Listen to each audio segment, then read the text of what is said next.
Je suis revenu à ce que je faisais quand j'avais 5 ans, où l'idée c'était de m'amuser avec le premier prélude de Bach, de le transformer en jazz.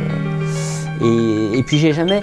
quand j'ai commencé le métier, justement, j'ai jamais réellement trouvé comment appeler ça, parce que en plus j'avais du mal à assumer un petit peu cette nouvelle couleur musicale qui est un petit peu atypique, et donc je parlais d'arrangement, de réarrangement, parce que j'adore partir de morceaux connus, parce que ça me fait,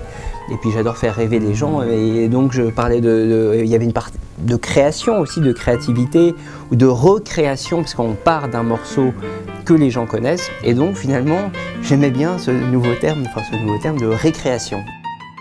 Au tout début de mes concerts, je ne parlais pas et je distribuais des programmes, enfin les organisateurs distribuaient des programmes. Mais aujourd'hui, j'ai évolué et puis je suis peut-être plus à l'aise, mais en tous les cas, j'aime bien donc cette récréation musicale et ce moment où tu te dis et tu as envie de dire aux gens tout va bien, et puis je vais vous jouer du classique, puis on va jouer du jazz, et puis si vous avez une idée, d'ailleurs, on va jouer du Piaf, oui, ou Stevie Wonder, très bien, on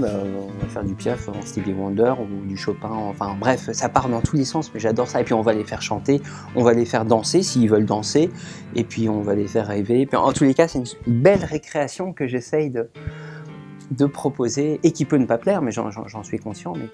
que j'essaye de proposer lors de chaque concert. Donc il y a cette trame lors de chaque concert avec des classiques entre guillemets qui reviennent, où je sais qu'il y a des thèmes qui marchent très bien, et il y a aussi une part d'improvisation qui est super agréable et qui peut être très bien, ça m'est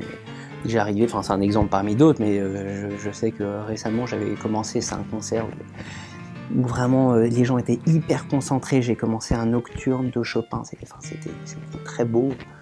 C'est Chopin, hein, c'est pas moi, mais c'était vraiment beau, il y avait ce petit instant magique. Et en fait, il y avait ce petit bébé qui commence à pleurer.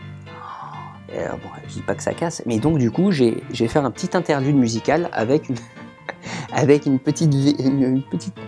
mélodie, tu sais, de bébé. Une petite mélodie, ce qui a fait rigoler tout le monde. D'ailleurs, ça détend. Pour revenir après sur ce Chopin, et en fait, on a besoin de ça. Après, dans mes concerts, il y a aussi beaucoup de shows, je crois qu'on appelle ça entertainment aussi, mais ça reprend un petit peu tout ça. On est là vraiment pour passer un bon moment, pour s'amuser. Et aider les gens à gagner de l'argent. Et puis en fait, je trouve ça super parce qu'aujourd'hui, j'arrive à faire un métier où j'arrive à en vivre. Donc déjà, c'est extraordinaire. Tu te dis, je suis pianiste et j'arrive à en vivre. Mais ce qui m'intéresse encore plus, c'est, alors je ne sais pas si j'aide les gens, mais c'est vrai qu'en parallèle de tous ces concerts, et même lors de ces concerts, je fais beaucoup de concerts aussi pour les enfants, et j'adore ça. Vraiment, cette partie un petit peu magique que tu peux apporter aux gens.